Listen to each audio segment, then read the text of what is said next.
നമസ്കാരം. ശ്രീമദ് ഭാഗവതം മൂലം പ്രഭാഷണം ഭാഗം 360 ഓം ഗം ഗണപതേ നമഃ. ഓം സം സരസ്വതേ സ്വാഹ. ഓം ശ്രീ ഗുരുഭ്യോ നമഃ. ഓം ശ്രീ രംഗനാഥ ശർമ്മണേ നമഃ. നാരായണ നാരായണ നാരായണ നാരായണ നാരായണ നാരായണ നാരായണ നാരായണ നാരായണ നാരായണ നാരായണ. ഓം ശ്രീകൃഷ്ണാർപ്പണമസ്തു. ഓം ശ്രീകൃഷ്ണായ പരമാത്മനേ നമഃ. ഓം ശ്രീകൃഷ്ണായ പരബ്രഹ്മണേ നമഃ. ഹരേ രാമ രാമ രാമ ഹരേ ഹരേ, ഹരേ കൃഷ്ണ കൃഷ്ണ കൃഷ്ണ ഹരേ ഹരേ. ശ്രീമദ് ഭാഗവതം ചതുർത്ഥസ്കന്ധം 8-ാം അധ്യായത്തിൽ 65-ാമത്തെ ശ്ലോകം മുതൽക്കാണ് പറയേണ്ടത്. രാജോവാച സുതോ മേ ബാലകോ ബ്രഹ്മൻ സ്ത്രൈണേനാകരുണാത്മന നിർവാസിത 5 വർഷ സഹമാത്ര മഹാൻ കവി. ഇതാണ് ശ്ലോകം. അതിൻ്റെ വാക്കാർത്ഥം പറയുമ്പോൾ, ഹേ സർവജ്ഞ, സ്ത്രീക്ക് അധീനനും കരുണയില്ലാത്ത മനസ്സോടുകൂടിയവനുമായ, എന്നാൽ 5 വയസ്സു മാത്രം പ്രായമുള്ളവനും ഗുണങ്ങൾ കൊണ്ട് അധികരിച്ചവനും ബുദ്ധിമാനും ബാലകനുമായ എൻ്റെ പുത്രൻ മാതാവിനോടുകൂടെ പുറത്താക്കപ്പെട്ടു എന്നാണ് രാജാവ് ആരോട് പറഞ്ഞത്? നാരദരോട്. ഇനി അതിൻ്റെ ഭാവാർത്ഥം ശ്രദ്ധിക്കാം. നാരദ മഹർഷിയാൽ ചോദിക്കപ്പെട്ട ഉത്താനപാദ മഹാരാജാവ് പശ്ചാത്തലത്തെ പ്രകാശിപ്പിച്ചുകൊണ്ട് കഴിഞ്ഞ വൃത്താന്തം പറയുന്നു. ഹേ ബ്രഹ്മൻ, എല്ലാം അറിഞ്ഞിരിക്കുന്ന അങ്ങ് എൻ്റെ വ്യസനകാരണവും അറിഞ്ഞിരിക്കും. എന്നാലും പറയാം, 5 വയസ്സു മാത്രം പ്രായം തികഞ്ഞ ബാലകനായ പുത്രനെയും അവൻ്റെ മാതാവിനെയും ഞാൻ ഗൃഹത്തിൽ നിന്ന് പുറത്താക്കിയിരുന്നു. അത്രയ്ക്കു മാത്രം കരുണാവിഹീനനായി ഭവിച്ചു. അതിന് കാരണം സ്ത്രീ വിഷയത്തിൽ എനിക്കുണ്ടായി വന്ന അത്യാസക്തി തന്നെ. അപ്പോൾ ഒരു ദോഷം എത്രത്തോളം ആപത്കരാവണമെന്നുള്ളത് ശ്രദ്ധിക്കുക. ആ കുട്ടിയോ സൽഗുണങ്ങൾ അധികരിച്ചതുകൊണ്ട് മഹാനും ബുദ്ധിമാനുമാകുന്നു. അതിനാൽ അവനെ പുറത്തു പോവാൻ ഇടവരുത്തിയ ഞാൻ മഹാമൂഢനായി പോയെന്ന് സമ്മതിച്ചു. അത് നിമിത്തം തനിക്ക് പശ്ചാത്താപമുണ്ടെന്ന് പ്രകാശിപ്പിച്ചു. ഇത് എല്ലാവർക്കും പറ്റാവുന്ന കാര്യങ്ങളാണ്, പറ്റിക്കൊണ്ടിരിക്കുന്ന കാര്യങ്ങളാണ്. അതിൽ നിന്ന് രക്ഷപ്പെടാൻ നമ്മൾ ശ്രമിക്കണില്ല എന്നുള്ളതാണ് വാസ്തവം. അടുത്ത ശ്ലോകം, അപ്യനാഥം അനാഥം വരിക.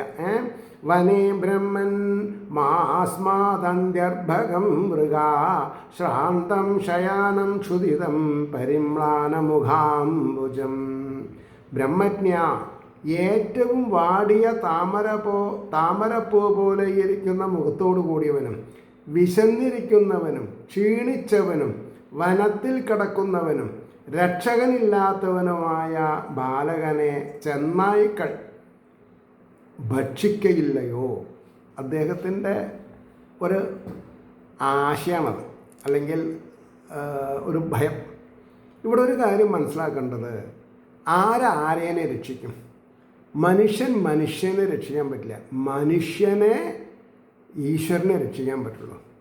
ഇന്ന് രസമായിട്ടുള്ള ഒരു ഞാനൊരു പോസ്റ്റ് ഇട്ടിട്ടുണ്ടായിരുന്നു. എന്താ പോസ്റ്റ്? ഈശ്വരാധീനം, അത് ചിത്തത്തിലാണ് ഈശ്വരൻ ഇരിക്കണമെന്നുള്ള ബോധം ഉണ്ടെങ്കിൽ ആ വ്യക്തിക്ക് ഒന്നും ഭയപ്പെടാനില്ല. നേരെ മറിച്ച് ഈശ്വരൻ ഏതോ ഒരു ഗുഹയ്ക്കുള്ളിൽ, ഒരു ക്ഷേത്രത്തിൽ, അല്ലെങ്കിൽ ആകാശത്തിൽ കാർമേഘത്തിൻ്റെ ഉള്ളിലായിരിക്കണമെന്ന് പറഞ്ഞാൽ ഇതൊന്നും നടക്കില്ല. അപ്പോഴേക്കും അറിവ് എങ്ങനെയൊക്കെ ഉണ്ടോ അതൊക്കെ ചിലവർ പ്രദർശിപ്പിക്കാൻ തുടങ്ങി. അപ്പോൾ ഈ സ്വന്തം കഴിവ് കൊണ്ട് നമ്മൾക്ക് നേട്ടം ഉണ്ടാകുമെന്നാണ് ഞാൻ പറഞ്ഞത്. അപ്പോൾ ഈ സ്വന്തം നേട്ടം എന്ന് പറഞ്ഞാൽ എന്താ? തന്നിലെ ചൈതന്യം അല്ലാണ്ട് നമ്മൾക്ക് വേറൊരു സഹായഹസ്തം ഈ ലോകത്തില്ല. ഭഗവാൻ തന്നെ ഉള്ളിലിരുന്നിട്ട് നമ്മളെ നയിക്കുക ചെയ്യുന്നത്. ഇതറിയാതെ കൊണ്ടാണ് പലവരും പല ശ്ലോകങ്ങൾ എടുത്ത് പൊന്തിച്ച് ചതച്ചരച്ച് പരത്തി കൂട്ടി വാദിക്കും. അപ്പോൾ ഇവിടെ എന്താ പ്രശ്നം?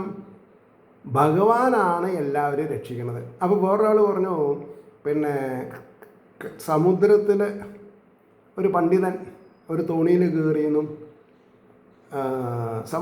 കായലെന്ന് വിചാരിച്ചോളൂ, സമുദ്രത്തിലേക്ക് പോകണ്ട, കായൽ. അപ്പോൾ ഈ പണ്ഡിതൻ ഈ പിന്നെ തോണിക്കാരനോട് ചോദിക്കുകയാണ്, നീ രാമായണം വായിച്ചിട്ടുണ്ടോ? ഇല്ല. നീ ഭാഗവതം വായിച്ചിട്ടുണ്ടോ? ഇല്ല. ചുരുക്കി പറഞ്ഞാൽ ആധ്യാത്മികമായിട്ടുള്ള നേട്ടങ്ങളൊന്നും ഇല്ല. അപ്പം നിൻ്റെ ജീവിതം മഹാപോക്കാന്ന് പറഞ്ഞു അദ്ദേഹം. പറഞ്ഞിട്ടുണ്ടായിരിക്കാം, അത് കഥയുള്ള എല്ലാറ്റിലും. അപ്പോൾ ആ തോണിക്കാരൻ പറഞ്ഞു, സ്വാമിക്ക് നീന്താൻ അറിയുമോ ചോദിച്ചു. ഇല്ല പറഞ്ഞു. എന്നാലേ ഇപ്പം ഇറങ്ങിക്കോളൂ, വെള്ളം കുടിച്ച് മരിച്ചോളൂ. ഇത് ഒരു കഥയല്ല, ഇത് ഒരു എസ്കേപ്പിസം. ഈശ്വരാധീനമുള്ള ബ്രാഹ്മണൻ വള്ളത്ത് ചാടിയാലും ഈശ്വരാധീനം ഉണ്ടെങ്കിൽ അയാൾ രക്ഷപ്പെടും. നേരെ മറിച്ച് കാറ്റും കോളും വന്ന് വഞ്ചിയും പങ്കായും കയ്യിലുണ്ടായാലും ആ തോണിക്കാരന് ഈശ്വരാധീനം ഇല്ലെങ്കിൽ അയാൾ മുങ്ങി മരിക്കും, എത്ര നീന്താൻ അറിഞ്ഞിട്ടും കാര്യമില്ല. അപ്പോൾ വാക്കുകളെ കൊണ്ട് ജിമ്മിക്സ് കാണിക്കുകയല്ല നമുക്ക് ആവശ്യം, കാര്യങ്ങളെ കൊണ്ട് എങ്ങനെ രക്ഷപ്പെടാം എന്നുള്ളതാണ് ഇവിടെ പറയുന്നത്. അതും ഒരു മാധ്യമം, ഭാഗവതത്തിൻ്റെ മാധ്യമത്തിൽ കൂടെ ഞാൻ സംസാരിക്കുന്നത്. എൻ്റേതായിട്ട് എനിക്കൊന്നുമില്ല, ഭഗവാന്റെ വാക്കുകൾ എനിക്കറിയുന്ന ഭാഷയിൽ ഞാൻ പറയണമെന്ന് മാത്രം. അപ്പോൾ ഇവിടെ എന്താ പറഞ്ഞത്, അദ്ദേഹത്തിൻ്റെ ആ മാനസിക ആശങ്കയാണ് നാരദരോട് പറഞ്ഞത്. ഇനി അതിൻ്റെ ഭാവാർത്ഥം നമുക്ക് ശ്രദ്ധിച്ചാൽ കാര്യം മനസ്സിലാവും. പറഞ്ഞതിനെ തന്നെ ഒന്നുകൂടി സ്പഷ്ടമാക്കിക്കൊണ്ട് തൻ്റെ സംശയത്തെ പറയുന്നു. ഹേ ബ്രഹ്മജ്ഞനായ മുനെ, കാട്ടിൽ സഞ്ചരിച്ചതിനാൽ വിശന്നും ക്ഷീണിച്ചും മുഖാംബുജം വാടിയും രക്ഷിപ്പാൻ ആരുമില്ലാതെയും ഇരിക്കുന്ന ആ കുട്ടി കാട്ടിൽ തളർന്നു കിടക്കുന്ന സമയം ചെന്നായ്ക്കൾ മുതലായ ദുഷ്ടമൃഗങ്ങൾ ഭക്ഷിക്കയില്ലയോ? ബ്രഹ്മണോത്തമനായ അങ്ങയുടെ അനുഗ്രഹത്താൽ ആ വക ആപത്ത് കുട്ടിയെ ബാധിക്കാതിരിക്കണം എന്ന ആശയം. That is okay. പക്ഷേ അതിനേക്കാൾ പരമപ്രധാനം ആ ധ്രുവൻ എന്ന് പറയുന്ന കുട്ടിയുടെ ഉള്ളിലുള്ള ചൈതന്യം എന്താണ് തീരുമാനിച്ചിട്ടുള്ളത്, അതേ നടക്കൂ. വേറൊരാളുടെ തീരുമാനം ഭാഗികമാണ്. ഇവിടെ നാരദര് ആ കുട്ടിയുടെ സന്ദർഭോചിതമായി വഴിയിൽ വന്ന് ഉപദേശം കൊടുത്തത് സാക്ഷാൽ ശ്രീഹരുടെ നിയോഗം കൊണ്ടാണ്. മനസ്സിലായില്ലേ? ഇനി 67-ാമത്തെ ശ്ലോകം നോക്കുക. അഹോമേ ഭദദൗരാത്മ്യം സ്ത്രീജിതസ്യോഭധാരയ യോ അംഗം പ്രേംണ ആരുരുക്ഷന്തം ന അഭിനന്ദം അസത്തമാ. ഞാൻ എൻ്റെ മടിയിൽ കയറാൻ വേണ്ടി ശ്രമിച്ചപ്പോൾ ഞാൻ സമ്മതിച്ചില്ല എന്നാണ് പറഞ്ഞതിൻ്റെ താല്പര്യം. അപ്പോൾ അതിൻ്റെ വാക്കാർത്ഥം എങ്ങനെയാണ് വരുന്നത്? അത്യന്തം അസത്തായിരിക്കുന്ന യാതൊരു ഞാൻ പ്രേമം നിമിത്തം മടിയിൽ കയറുവാൻ ആഗ്രഹിച്ചവനെ അഭിനന്ദിച്ചില്ല. സ്ത്രീവശനായ എൻ്റെ ദുഷ്ടതയെ വേണ്ടതുപോലെ ധരിച്ചാലും അങ്ങ് എന്ത് പ്രായശ്ചിത്തം പറയണം ഞാനത് ചെയ്യാൻ തയ്യാറാണെന്നുള്ള നിലയ്ക്ക് അദ്ദേഹം പറഞ്ഞത്. അപ്പോൾ അതിൻ്റെ ഭാവാർത്ഥം എങ്ങനെയാണ് വരുന്നത്? പ്രേമം നിമിത്തം. അപ്പോൾ ഈ പ്രേമം എന്താ? ലൗകികമാണ്. എന്നാൽ ഈശ്വരനോടുള്ള പ്രേമം ഉണ്ടായാലോ രക്ഷപ്പെടും ചെയ്യാം. അപ്പോൾ ലൗകികമായിട്ടുള്ള പ്രേമം നമ്മളെ എവിടെ എത്തിക്കില്ല. പ്രേമം നിമിത്തം മടിയിൽ കയറിയിരിപ്പാൻ ആഗ്രഹിച്ച് സമീപത്ത് വന്ന ആ ബാലകനെ അത്യന്തം അസത്തായിരിക്കുന്ന യാതൊരുവൻ അഭിനന്ദിച്ചില്ലയോ? സ്ത്രീക്ക് അധീനനായി ഭവിച്ച ബുദ്ധിഹീനനായ ആ എൻ്റെ ദുഷ്ടതയെ ആധിക്യത്തെ അങ്ങ് നന്നായി അറിഞ്ഞാലും എന്ന് പറഞ്ഞു. അപ്പോൾ നാരദർ മറുപടി പറയണം. നാരദാവാച 68-ാമത്തെ ശ്ലോകം. മാമാശുജ സത്വനയം സ്വതനയം ദേവഗുപ്തം വിഷാംബതേ. അങ്ങക്ക് തൻ്റെ മകനാണെന്നൊരു ധാരണയുണ്ട്, വേണ്ടതാണ്. പക്ഷേ ഈ അങ്ങയുടെ മകൻ എന്ന് അങ്ങ് പറയുന്നുണ്ടല്ലോ, അയാൾ ഈശ്വരാംശജനാണ്. ഈശ്വരനെ സന്തോഷിപ്പിച്ച് ആരും ഇതുവരെ നേടാത്തത് പലതും നേടാനുള്ള ഒരുക്കത്തിലാണ് എന്ന് പറഞ്ഞു ഇദ്ദേഹം. തൽ പ്രഭാവം അവിജ്ഞായ പ്രാവൃത്തേയദൃശോ ജഗത്. ഹേ രാജാവേ, ദേവനാൽ രക്ഷിക്കപ്പെടുന്ന, അതാണ് ദേവഗുപ്തം, ദേവനാൽ രക്ഷിക്കപ്പെടുന്ന അങ്ങയുടെ പുത്രനെ കുറിച്ച് അവൻ്റെ വൈഭവത്തെ അറിയാതെ കണ്ട് ഖേദിക്കണ്ട. യാതൊരുവൻ്റെ യശസ് ലോകത്തെ ഏറ്റവും പ്രാപിക്കുന്ന അത്രയും മിടുക്കുള്ള ആളാണ് ആരാ ഈ 5 വയസ്സായ കുട്ടി. അപ്പോൾ അതിൻ്റെ ഭാവാർത്ഥം, ഹേ നരപതേ, അങ്ങയുടെ പുത്രനെ ഈശ്വരൻ രക്ഷിച്ചിരിക്കുന്നു, ഗ്യാരണ്ടീഡാണ്. അവൻ്റെ പ്രഭാവം അസാധാരണമാകുന്നു, അതിനെ അറിയാതെ അവനെക്കുറിച്ച് പരിതപിക്കണ്ട. ഒരു കാര്യം അറിഞ്ഞ് പരിതപിക്കണതും അറിയാതെ കണ്ട് പരിതപിക്കണതും അത് വേസ്റ്റാണ്. ഇപ്പോൾ സ്വാഭാവികമായിട്ട് അച്ഛൻ മരിച്ചു, അമ്മ മരിച്ചു, ഭാര്യ മരിച്ചു, ഭർത്താവ് മരിച്ചു, കുട്ടികൾ മരിച്ചു, ഇങ്ങനെയാണ് കേസുകൾ. മരണം സാർവത്രികമാണ്. അതിന് അന്യഥാകരിക്കാൻ നമ്മൾക്ക് കഴിവില്ല. അപ്പം നമ്മൾക്ക് അന്യഥാകരിക്കാൻ കഴിവില്ലാത്തൊരു കാര്യത്തിനെ പറ്റി നമ്മൾ കൂലങ്കഷമായിട്ട് ആലോചിക്കുകയോ അല്ലെങ്കിൽ അതിനെ ഡിസ്കസ് ചെയ്തിട്ട് എന്താ കാര്യം? അപ്പോൾ സംഭവ വികാസങ്ങളെ അതാത് സമയത്ത് ആസ്വദിക്കാൻ സാധിക്കണം. മരണം ആസ്വദിക്കുക എന്ന് പറഞ്ഞാൽ അതിനെ ആക്സെപ്റ്റ് ചെയ്യുക. Okay, it has happened, that's ആ. പിന്നെ അതിന് മീതൊന്നുമില്ല. പറഞ്ഞു മനസ്സിലല്ലേ? അതുകൊണ്ടാണ് പറഞ്ഞത്. അടുത്ത ശ്ലോകം നോക്കിക്കോളൂ, 69. സുദുഷ്കരം കർമ്മ കൃത്വാ ലോകപാലൈരവി പ്രഭു യേഷ്യത്യചിരതോ രാജൻ അന്യശോ വിപുലയന്തവാം. ലോകപാലന്മാരാൽ കൂടെ ഏറ്റവും ദുഷ്കരമായ കർമ്മത്തെ ചെയ്തിട്ട്, ഹേ രാജാവേ, അങ്ങയുടെ കീർത്തിയെ വർദ്ധിപ്പിക്കുന്നതിന് സമർത്ഥനായിട്ട്, അങ്ങയുടെ കീർത്തിയെ വർദ്ധിപ്പിക്കുന്നതിന് സമർത്ഥനായിട്ട് കാലതാമസം കൂടാതെ വരുന്ന 6 മാസം മതി എന്നാണ് പറഞ്ഞത്. അല്ല സംഭവിക്കുക.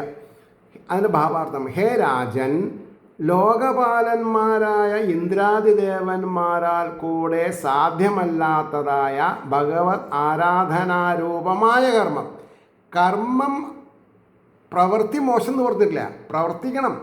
പക്ഷെ എങ്ങനെയായിരിക്കണം? ഭഗവത് ആരാധനാരൂപമായ പ്രവൃത്തിയാണെങ്കിൽ നന്നായി, അത് നിവൃത്തി മാർഗത്തിലേക്ക് നയിക്കും. അല്ലാത്ത പ്രവൃത്തികൾ അസന്തുഷ്ടി ഉണ്ടാവുള്ളൂ, സന്തുഷ്ടി ഉണ്ടാവില്ല. അപ്പോൾ ഭഗവത് ആരാധനാരൂപമായ കർമ്മം ചെയ്തിട്ട് സമർത്ഥനായ അങ്ങയുടെ പുത്രൻ അങ്ങയുടെ കീർത്തി വർദ്ധിപ്പിക്കുന്നവനായിട്ട് കാലതാമസം കൂടാതെ മടങ്ങി വരും എന്നാണ് ആശീർവാദം ചെയ്തത്. മൈത്രേയ വാച. അപ്പോൾ കാര്യങ്ങൾ ഇങ്ങനെയൊക്കെയാണ് നടന്നത് വിദുരരെ എന്ന് മൈത്രേയ മഹർഷി പറയണു 7ാമത്തെ ശ്ലോകത്തിൽ. ഇതി ദേവർഷിണ പ്രോക്തം വിശ്രുത്യ ജഗദീപതി രാജലക്ഷ്മീം അനാദൃത്യ പുത്രമേവാന്വചിന്തയത്. ഇപ്രകാരം നാരദരാൽ പറയപ്പെട്ടതിനെ കേട്ടിട്ട് രാജാവിനുള്ള പരമൈശ്വര്യത്തെ ആദരിക്കാതെ പുത്രനെ നിരന്തരം ചിന്തിച്ചു. അതായത് ഇവിടെ പരമൈശ്വര്യത്തെ ആദരിക്കാതെ കണ്ടെന്നാണ്. ശരിക്കും ഒരു രാജാവിന് 64 കലകളുണ്ടെന്നാണ് പറയാം. ഈ 64 കലകളാണ് ശ്രീകൃഷ്ണൻ 11ാമത്തെ വയസ്സിൽ കംസവധം കഴിഞ്ഞ് ഉപനീയൻ പൂണൂലൊക്കെ ധരിച്ച് ബ്രാഹ്മണ്യം നേടാൻ വേണ്ടി ശാന്തിവിനി ആശ്രമത്തിലെത്തി 64 ദിവസം കൊണ്ട് 64 കലകൾ പഠിച്ചു എന്നാണ്. അപ്പോൾ രാജാവ് ഈശ്വര തുല്യനാണ്, രാജാവിൻ്റെ ചെയ്തികളെ ചോദ്യം ചെയ്യാൻ പാടില്ല എന്നൊരു പ്രമാണമുണ്ട്. അങ്ങനെയുള്ള രാജാവാണ് തൻ്റെ പരമൈശ്വര്യത്തെ ലാളിക്കാതെ കണ്ട് പുത്രദുഃഖം കൊണ്ട് അനാദൃതനായി, ആദരിക്കാതെ കണ്ടായി എന്ന് പറയാൻ കാരണം. ഇനി അതിൻ്റെ ഭാവാർത്ഥം മൈത്രേയർ പറഞ്ഞു. ഇപ്രകാരം ദേവർഷിയായ ശ്രീ നാരദരുടെ വാക്ക് കേട്ട രാജാവ് രാജൈശ്വര്യത്തെയോ രാജഭോഗങ്ങളോ ആദരിക്കാതെ നിരന്തരം പുത്രനെ തന്നെ ചിന്തിച്ചു കൊണ്ടിരുന്നു. അപ്പോൾ സത്യത്തിൽ ഇതേപോലെ ഭാര്യ ഭർത്താവിനെയും ഭർത്താവ് ഭാര്യയെയും അച്ഛനമ്മമാരെയും മക്കളെയും ഒരു തരത്തിലുള്ള ഇൻ്റർവെല്ലും കൂടാണ്ട് ദുഃഖത്തെ പാലാട്ടിക്കൊണ്ടിരുന്നാൽ ആ വൈഭവം ഈശ്വരോപാസനയ്ക്കാണ് എടുത്തു വിചാരിച്ചാലോ അവരെ ഉടലോടുകൂടി സ്വർഗത്തിലേക്ക് പോകും. അതിനൊരു ഉദാഹരണമാണ് ഭാഗവത മാഹാത്മ്യത്തിൽ ഗോകർണൻ എന്ന് പറഞ്ഞ വ്യക്തി തൻ്റെ സഹോദരസ്ഥാനീയനായ ധുന്തുകാരിയുടെ പ്രേതത്തിന് മോക്ഷം കിട്ടാൻ വേണ്ടി ഭാഗവതം ചെയ്തത്. അവിടെ ഒരു വേർപാടോ ഒരു ഒഴിഞ്ഞു കളയലൊന്നുമല്ല. ഭാഗവതം സൺറൈസ് ടു സൺസെറ്റ് പറഞ്ഞു. അവിടെ ഐശ്വര്യ പൂജ ഉണ്ടായിട്ടില്ല, ഉണ്ണിമുട്ടൊന്നും ഉണ്ടായിട്ടില്ല. അപ്പോൾ ആദ്യത്തെ ഭാഗവതത്തിന് ഒരു തങ്കരഥം വന്നിട്ട് ധുന്തുകാരിനെ വൈകുണ്ഠത്തിലേക്ക് കൊണ്ടുപോയി എന്ന കഥ. അപ്പോൾ കാര്യങ്ങൾ മനസ്സിലാക്കിയിട്ടുള്ള ഗോകർണം ചോദിച്ചു വൈഷ്ണവദൂതന്മാരോട് ബാക്കിയുള്ളവരുടെ സ്ഥിതി എന്താ. അപ്പോഴാണ് പറഞ്ഞത്, ധുന്തുകാരിക്ക് വൈഷ്ണവ സായൂജ്യം, സാരൂപ്യം കിട്ടാൻ കാരണം ജലപാനം കഴിക്കാണ്ട കാറ്റായിട്ടുള്ള ആളാണ്. ഇവിടെ ഉള്ളവർ 7 ദിവസം മൂക്കിനൊപ്പം ആഹാരം കഴിച്ചിട്ടാണ് സപ്താഹം കേൾക്കുന്നത്. അപ്പോൾ ശരിക്ക് ശിവരാത്രി പോലുള്ള ദിവസങ്ങളിൽ ഉറക്കമൊഴിക്കുക, ആഹാരങ്ങളെ വർജിച്ചും കൊണ്ട് അനുഷ്ഠാനങ്ങൾ അനുഭവിക്കുക, ചെയ്യുക, എക്സിക്യൂട്ട് ചെയ്യുക, അത് തപസ്സാണ്. അപ്പോൾ ഭഗവത് പ്രേമം കൂടിയാൽ നിദ്രയെയും ശരീരത്തെ പൊലിപ്പിക്കുന്ന ആഹാരങ്ങളെയും കൂടി നിരാകരിക്കാൻ തയ്യാറാണെന്നാണ് കാണിച്ചു കൊടുക്കുന്നത്. ഈ വൈഭവം നമ്മൾ മനസ്സിലാക്കില്ല. അന്ന് ചോറ് മാത്രം കഴിക്കാണ്ട് അത്രയ്ക്കത്ര ചെറുപയറും ഗോതമ്പും കഴിച്ചിട്ട് മൃഷ്ടാനഭോജനം ചെയ്യണതല്ല. ഒരു ടെമ്പററി ഒരു പീരീഡിന് 15 ദിവസത്തിൽ ഒരു ദിവസം ഏകാദശിക്ക് ഒന്നും കഴിക്കാതെ കണ്ട്. അപ്പോൾ എന്താ സംഭവിക്കുക? ശരീരം കുറേ കൂടി നന്നാവും, മനസ്സിന് ദൃഢത വരും. ഇതൊന്നും മനസ്സിലാക്കാനുള്ള സാവകാശമില്ല നമ്മൾക്ക്, മനസ്സിലായില്ലേ? അതുകൊണ്ടാണ് പറഞ്ഞത്, ധ്രുവൻ തപസ് ചെയ്യുവാൻ പോയിരിക്കുന്നുവെന്ന് സാമാന്യമായി പറഞ്ഞതല്ലാതെ മധുവനത്തിലാണ് തപസ് ചെയ്യുന്നതെന്ന് പറയാത്തത് രാജഭൃത്യന്മാരെ അയച്ച തപസ്സിന് വിഘ്നം വരുത്താനിടവരാതിരിക്കണമെന്ന വിചാരത്തോടെ രാജാവിനെ ഒരുവിധം ആശ്വസിപ്പിക്കാനാകുന്നു. ദേവർഷി വചനത്തിൽ അവിശ്വാസത്തിന് അവസരമില്ലാത്തതിനാൽ അത്രമാത്രത്താൽ രാജാവ് സമാധാനപ്പെട്ടു എന്നാണ്. ആരേനെ ഏത് സാഹചര്യത്തിൽ ഉപദേശിച്ചാലാണ് ഉപദേശം ഏൽക്കുക അതറിയില്ല. പറയാൻ പറ്റില്ല, സംഭവിക്കുമ്പോഴേ അറിയുള്ളൂ. അടുത്തത് 71ാമത്തെ ശ്ലോകം. തത്രാഭിഷിക്ത പ്രയതസ്താമുപോഷ്യാവിഭാവരീം സമാഹിത പരിചര ദൃശ്യാദേശേന പൂരുഷം. അവിടെ അഭിഷേകം ചെയ്തവനും ഉത്സാഹയുക്തനും സാവധാനമായ ചിത്തത്തോടു കൂടിയവനും ആയിട്ട് ആ രാത്രിയിൽ ഉപവാസം സ്വീകരിച്ചിട്ട് ഋഷിയുടെ ഉപദേശപ്രകാരം ഈശ്വരനെ സേവിച്ചു. ഇവിടെ രാജാവും അവിടെ ധ്രുവനും. രാജവൃത്താന്തം പറഞ്ഞ ശേഷം ധ്രുവചരിതം പറയുന്നു. അപ്പോൾ ധ്രുവനാണ് ചെയ്തത് എന്ന് സ്പഷ്ടമായി. ധ്രുവൻ മധുവനത്തിലെത്തി യമുനാനദിയിൽ സ്നാനം ചെയ്ത്, അപ്പോൾ ആ കുട്ടിക്ക് ആൾക്കാർ ഇറങ്ങി കുളിക്കണ കടവാണോ അതൊന്നൊരു പ്രശ്നമല്ല, കഥയിൽ ചോദ്യമില്ല എന്ന് മാത്രമല്ല, എങ്ങനെയാണ് നാരദരനെ മാർഗമത്തിലെത്തിച്ച് മഹാ ഉപദേശം ഉണ്ടായത്, അതേപോലെ എല്ലാ സ്ഥലത്തും ഭഗവാന്റെ ഒരു കയ്യൊപ്പുണ്ടാവും. നമ്മൾ ഇറങ്ങി കയറുന്ന സ്ഥലം അപകടം ഇല്ലാത്തതാവും. അതിലാണ് ഈ ഈശ്വരീയത കിടക്കുന്നത്.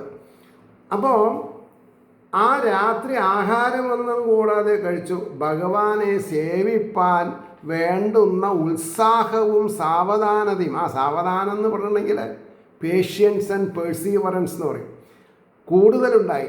ഋഷിയുടെ ഉപദേശപ്രകാരം പുരുഷോത്തമനായ ഭഗവാനെ സ്മരിച്ചുകൊണ്ടിങ്ങനെ കഴിച്ചുകൂട്ടി. 72ാമത്തെ ശ്ലോകം. ത്രിരാത്രാന്തേ കപിത്തബദരാശനാം ആത്മവൃത്യനുസാരേണ മാസം നിന്നെ അർച്ചയൻ ഹരിം. 3 രാത്രി അവസാനിക്കുമ്പോൾ ശരീരത്തിൻ്റെ നിലനിൽപ്പിന് ആവശ്യമായിരിക്കുന്ന വിധത്തിൽ ബ്ലാറങ്ങ, ഇലന്തപ്പഴം എന്നിവ ഭക്ഷിക്കുന്നവനായിട്ട്, ഹരിപൂജ ചെയ്യുന്നവനായിട്ട് 1 മാസം കഴിച്ചു. 3 മാസം കൂടുമ്പോൾ എന്തെങ്കിലും കുറച്ച് ചെറുതായിട്ട്, വിശപ്പടക്കാനല്ല, ജീവൻ കിടക്കാൻ. അതിൻ്റെ ഭാവാർത്ഥാണ് ഇനി പറഞ്ഞത്. മാസം തോറും തപസ്സിനെ വർദ്ധിപ്പിക്കുകയും ആഹാരം കുറയ്ക്കുകയും. അവിടെയാണ് ക്ഷീണം മാറ്റാൻ കൂടുതൽ ആഹരിക്കുകയല്ല ചെയ്യുക, ശരീരത്തിനെ ശോഷിപ്പിക്കുക എന്നുള്ളതൊരു ആവശ്യമാണ്. കാരണം എന്താ, തമോ ഗുണവും രജോ ഗുണവും ശരീരം പുഷ്ടിപ്പെടുമ്പോഴാണ്. ഈ ഒരു ട്രിക്ക് എല്ലാവരും പറഞ്ഞു കൊടുക്കില്ല, പറഞ്ഞാൽ കേൾക്കില്ല. ഇനി അത് വേറെ കാര്യം. പട്ടാമ്പി എന്ത് പട്ടാമ്പി, അങ്ങനെയല്ല. ഇവിടെ ടെക്സ്റ്റിൽ എന്ത് പറഞ്ഞിട്ടുണ്ട് അതിനെ നമ്മൾ മാനിക്കണം. കാരണം ഇത് വേദസാരങ്ങളാണ് ഭാഗവതത്തിൽ നിന്നാണ്. അപ്പോൾ പിന്നെ ശരീരം നിലനിൽക്കുവാൻ എത്രമാത്രം ആഹാരം ആവശ്യമോ അത്ര മാത്രമേ കഴിക്കുകയുള്ളൂ. ബ്ലാറങ്ങ, ഇലന്തപ്പഴം മുതലായ കായ്കളും കനികളും വനത്തിൽ പ്രയാസം കൂടാതെ കിട്ടുന്ന സാധനങ്ങളും ഭക്ഷിച്ചു വന്നു. ഇങ്ങനെ 1 മാസം കഴിച്ചു കൂട്ടി. ആഹാരം തീരെ ഇല്ലാതായാൽ ശരീരാപായം വരും, അധികമായാൽ ജാഢ്യവും ബാധിക്കും, ഉറക്കം വരും. അതുകൊണ്ട് അത് രണ്ടും വരാത്ത വിധത്തിൽ അന്ധക്കരണ പ്രസാദത്തിന്, അതായത് അകത്താണ് ചിത്ത്, ആ ചിത്തത്തിലാണ് ഭഗവാനിരിക്കണത്. ബുദ്ധി, അഹങ്കാരത്തിനെ ബുദ്ധി കൊണ്ടില്ലാതെ ഉണ്ടാക്കുക. പിന്നെയോ മനസ്സിനെ നിയന്ത്രിക്കുക, മനസ്സിനെ ചിത്തത്തിൽ ലയിപ്പിക്കുക. അപ്പോഴാണ് ആ തേജോപുഞ്ചം ഈ പറഞ്ഞ രൂപത്തിൽ പ്രസന്നവതനായിട്ടുള്ള ചതുർബാഹുവായിട്ടുള്ള പിന്നെ ഭഗവാനായിട്ട് കാണുക. അപ്പോൾ അന്ധക്കരണ പ്രസാദത്തിന് ഉപകരിക്കുന്ന ഫലാഹാരം ശീലിച്ചു എന്ന് മനസ്സിലാക്കണം നമ്മൾ. ഇനി ശ്ലോകം 73. ദ്വിതീയം ച തഥാമാസം ഷഷ്ടേ അർഭഗോ ദിനേ തൃണപർണാദിവിശീർണേ കൃതാന്നോ അഭ്യർച്ചയത് വിഭും. 2-ാം മാസത്തിൽ ഈ 3 ദിവസം എന്നുള്ളത് വിട്ടിട്ട് 6 മാസം കൂടുമ്പോൾ എന്തെങ്കിലും കഴിക്കുക, വല്ല ഇലയോ അങ്ങനെ. അപ്പോൾ ബാലൻ 6 ദിവസത്തിൽ ഉണങ്ങി വീണിരിക്കുന്ന പർണം ഇല മുതലായവയാൽ ആഹാരം ചെയ്തവനായിട്ട് 2-ാമത്തെ മാസത്തിലും സർവവ്യാപിയായ ഈശ്വരനെ പൂജിച്ചു എന്നാണ്. ആദ്യത്തെ മാസം 3 ദിവസമാണ്, പിന്നെ 6 ദിവസമായി, 3 ദിവസം വിട്ട് 6 ദിവസമായി. അപ്പോൾ അതിൻ്റെ ഭാവാർത്ഥം പറഞ്ഞു. 2-ാമത്തെ മാസത്തിൽ 6 ദിവസം കഴിയുമ്പോൾ ആഹാരം ശീലിച്ചു തുടങ്ങി. ഹിംസാദികളില്ലാതെ പരിശുദ്ധമായി വരണം എന്ന വിചാരത്താൽ ഉണങ്ങി വീഴുന്ന ഇലകൾ, പഴുത്തു വീഴുന്ന പഴങ്ങൾ മുതലായവ പദാർത്ഥങ്ങളെ ഭക്ഷിച്ചുകൊണ്ട് സർവത്ര നിറഞ്ഞിരിക്കുന്ന ശ്രീ വാസുദേവനെ പൂജിച്ചു വന്നു എന്നാണ് പറഞ്ഞത്. 74-ാമത്തെ ശ്ലോകം നോക്കുക. തൃതീയം ച അനയൻ മാസം നവമേ അഭിവക്ഷ ഉത്തമ ശ്ലോകം ഉപാധാവത് സമാധിന. ആദ്യത്തെ മാസം 3, പിന്നെ 6 ദിവസം. 3-ാമത്തെ വർഷമായപ്പോൾ ഇദ്ദേഹം 9 ദിവസം കഴിഞ്ഞിട്ട് ഇനി ആഹാരം കഴിക്കും, എന്തെങ്കിലും കുറച്ച്. 9 ദിവസം ഇടവിട്ടിട്ട്. അപ്പോൾ 9 ദിവസം കഴിയുമ്പോൾ ജലം അശിക്കുന്നവനായിട്ട്. 2-ാം മാസത്തിൽ ഇല ഭക്ഷിച്ചു, 3-ാം മാസം ആകുമ്പോൾ പിന്നെ ജലം മാത്രം അശിക്കുന്നവനായിട്ട് സമാധി കൊണ്ട് ഈശ്വരനെ സേവിച്ചു. ആ വിധം 3-യ മാസം 3-ാമത്തെ മാസവും പ്രയാസം കൂടാതെ കഴിച്ചു എന്നാണ് പറഞ്ഞത്. ഇനി അതിൻ്റെ ഭാവാർത്ഥം. 9 ദിവസം കഴിയുമ്പോൾ ജലം മാത്രം ആഹാരം കഴിച്ചുകൊണ്ട് നിരന്തരം ഭഗവത് ധ്യാനത്തോടുകൂടെ 3-ാമത്തെ മാസവും അല്പസമയത്തെ കഴിക്കുന്ന മട്ടിൽ, അതായത് വളരെ ഈസി ആയിട്ട്, without any stress and strain എന്നാ പറയാം. അപ്പോൾ അതിൻ്റെ ഭാവാർത്ഥം എന്താ പറഞ്ഞത്? ശരീരം കൊണ്ട് ചെയ്യേണ്ടതായ മഹാപൂജയിൽ അശക്തനായതുകൊണ്ട് നിരന്തര ധ്യാനരൂപമായിട്ടാണ് 3-ാമത്തെ മാസം കഴിച്ചത്. മനസ്സ് ഭഗവത് രൂപത്തിൽ ലയിച്ചതിനാൽ ദിവസദൈർഘ്യം അറിഞ്ഞില്ലെന്ന് കാണിപ്പാനാണ് ആനയത് അല്പദിവസം കഴിക്കുന്നത് പോലെ കഴിച്ചു എന്ന് പറഞ്ഞിരിക്കുന്നത്. ഇനി 75-ാമത്തെ ശ്ലോകം. ചതുർത്ഥം അഭിവൈ മാസം ദ്വാദശേ ഹനി വായുപക്ഷോ ജിതശ്വാസോ ധ്യായൻ ദേവമാധാരയത്. 4-ാമത്തെ മാസമാകുമ്പോൾ 9 ദിവസം എന്നുള്ളത് വിട്ടിട്ട് 12 മാസം കൂടുമ്പോൾ ശ്വാസം എടുക്കുക. മറ്റത് ജലമാണല്ലോ. അപ്പോൾ വായുവിനെ ഭക്ഷിക്കുന്നവനായിട്ടും